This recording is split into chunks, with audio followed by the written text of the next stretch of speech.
C'est au Bengale, entre l'Inde et le Bangladesh, qu'une mystérieuse maladie est observée pour la première fois en 1824. La peau devient terreuse et les cheveux se cassent. Fièvre, maux de tête, amaigrissement, mort. En 3 ans, l'épidémie provoque près de 750 000 morts dans la région. On baptise ce mal Kala Azar, qui signifie mal noir. La maladie se propage en suivant les voies de communication, routes et fleuves, et frappe par épidémie tous les 15 à 25 ans. Au XXe siècle, le mal noir étend son territoire en Asie, en Afrique, comme au Soudan et en Éthiopie, le long des côtes méditerranéennes de l'Europe, jusqu'au Brésil. En 1900, un médecin écossais, William Leishman, observe au microscope le parasite dans la rate d'un malade. Dès 1903, on soigne la maladie à base de sel d'antimoine, très toxique, mais très actif contre les parasites. Dans les années 20, on produit une synthèse d'un dérivé de l'antimoine beaucoup moins toxique, le pentostam. En 1924, on découvre la véritable cause de la transmission, le vecteur du parasite, un insecte piqueur, une petite mouche argentée, le phlébotome.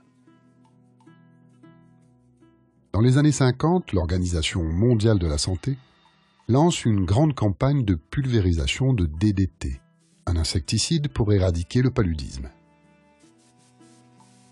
La tentative d'éradication échoue, mais l'insecticide se révèle, contre toute attente, fatal pour le phlébotome. Dans le courant des années 60, le Kala Azar semble alors éradiqué. Mais les moustiques du paludisme résistent de plus en plus au DDT. Progressivement, on abandonne les campagnes de pulvérisation au début des années 70. Les phlébotomes du Kala Azar prolifèrent à nouveau et de grandes épidémies meurtrières ressurgissent. L'Inde, entre 1977 et 1980, connaît une épidémie de 300 000 cas. Au Soudan, en pleine guerre civile entre 1984 et 1994, 100 000 personnes sont emportées par le mal noir. Et de nos jours, chaque année, la maladie tue entre 20 000 et 30 000 personnes.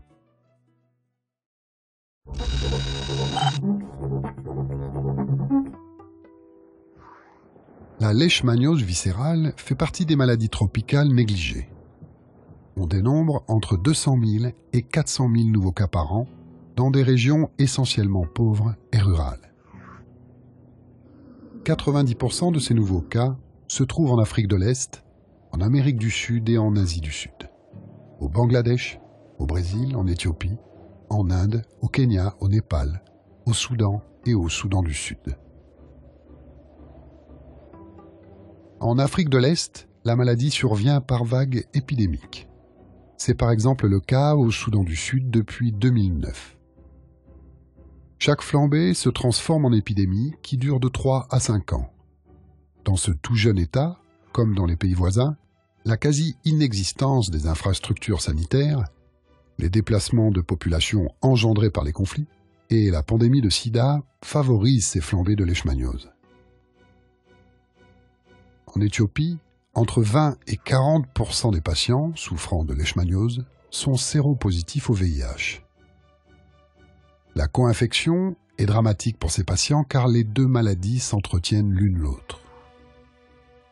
Malchance supplémentaire, la leishmaniose est l'une des infections opportunistes du sida les plus difficiles à traiter. En Asie du Sud, la souche du parasite, légèrement différente de l'africaine, est plus sensible aux médicaments, donc plus facile à soigner. En 2005, le Népal, l'Inde et le Bangladesh ont présenté un programme visant à l'éradication de la maladie d'ici à 2015. Entre 2005 et 2014, le nombre de malades est passé en moyenne de 40 000 à 15 000. Enfin, la maladie touche aussi le Brésil, à raison de 4 à 5 000 cas par an, souvent chez les enfants malnutris. Dans les pays du Maghreb, 90% des malades sont de jeunes enfants. En Europe du Sud, elle touche souvent les personnes dont le système immunitaire est affaibli.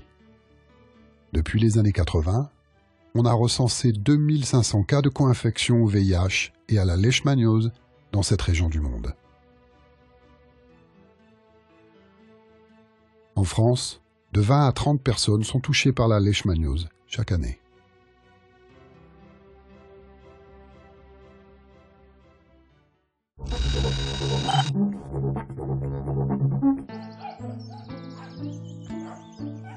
Il y a deux formes de Kala-Azar, de leishmaniose viscérale.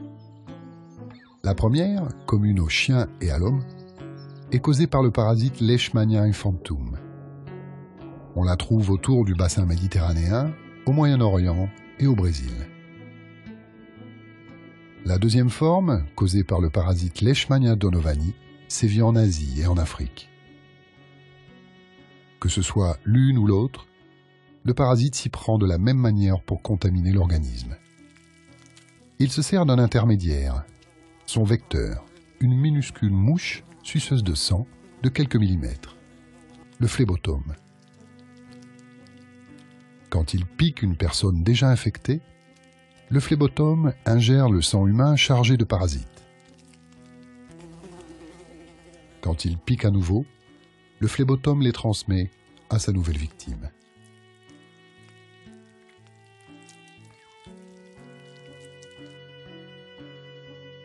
À l'intérieur du corps humain, les cellules du système immunitaire chargées de détruire les agents pathogènes, les macrophages, phagocytent le parasite. Si le système immunitaire parvient à combattre l'infection, la victime sera immunisée contre toute nouvelle attaque. En cas de défaillance, la victime tombe rapidement et gravement malade.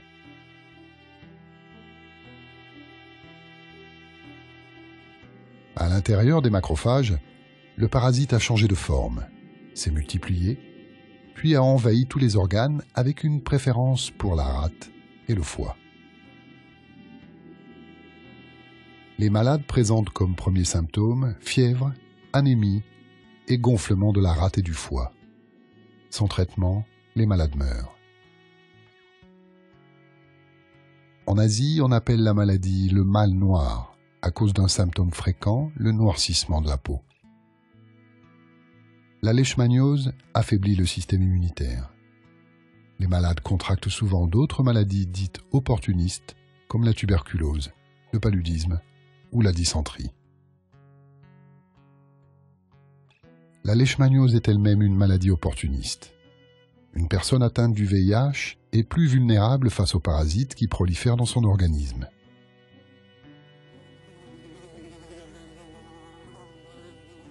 Lorsque le phlébotome pique un malade co-infecté, encore plus de parasites sont aspirés par l'insecte, qui les disséminera lors des nouvelles piqûres. Ces malades co-infectés constituent un réservoir important pour la transmission du Kala-Azar.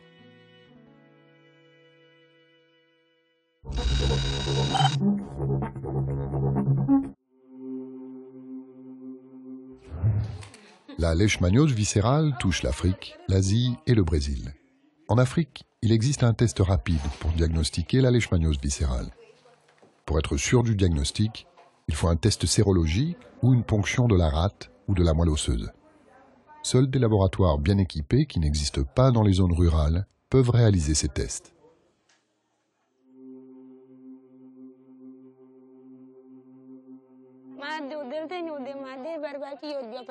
J'ai découvert que mon enfant était malade parce que toutes les nuits, il avait de la fièvre et vomissait. Nous l'avons emmené à l'hôpital de Hadong. Et c'est quand il a été envoyé à Malakal qu'on a découvert qu'il avait le Kala-Azar. Depuis 2010, une thérapie de 17 jours associe deux traitements, les sels d'antimoine et la paromomycine. En diminuant de moitié la durée du traitement, on a allégé le fardeau qui pèse sur les patients, le personnel et les structures de santé. Les personnes gravement malades ou âgées et les femmes enceintes reçoivent un traitement différent car les sels d'antimoine donnent de mauvais résultats et augmentent le taux de mortalité. Soigner les malades co-infectés, HIV et leishmaniose viscérale est très difficile. Ces malades ne seront jamais définitivement guéris de la leishmaniose. Ils seront toujours susceptibles de faire des rechutes.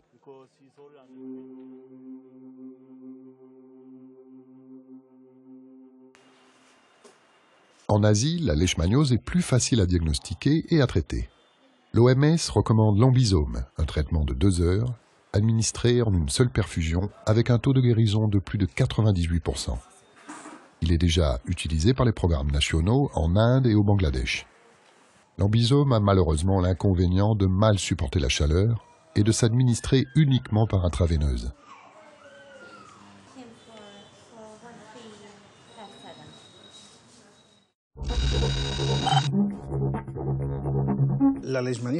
La leishmaniose viscérale, ou Kala-Azar, est présente sur 3 continents. Dans le sud-est asiatique, dans l'est de l'Afrique et au Brésil. Dans le sud-est asiatique, il y a un programme très ambitieux d'élimination qui a pour objectif de réduire le nombre de cas à moins d'1 cas sur 10 000 personnes exposées à l'infection. Le programme a connu un réel succès au Bangladesh, au Népal et également en Inde. Dans l'est de l'Afrique, le problème est plus sérieux. Nous n'avons pas les médicaments adaptés. Nous ne savons pas combattre la mouche des sables qui transmet la maladie. Le DNDi concentre tous ses efforts sur cette région du monde pour développer 2 médicaments oraux qui permettront un nouveau traitement plus efficace tout en évitant les résistances. Un problème supplémentaire existe en Afrique. Les taux de co-infection leishmaniose-sida sont très élevés. Cela entraîne des rechutes pour les malades, un taux de mortalité très élevé et donc une maîtrise très difficile de la maladie. Un autre problème vient se surajouter, la malnutrition. Tout cela induit un contrôle extrêmement difficile de la maladie et des malades. Sans compter les flambées épidémiques causées par l'instabilité politique, comme au Soudan du Sud. Pour finir, le Brésil est une autre zone importante d'infection. Région du monde où la co-infection leishmaniose-sida est également très présente. Les soins y sont peu développés, peu efficaces. DNDi, là aussi, souhaite développer une médication orale spécifique pour l'Amérique du Sud.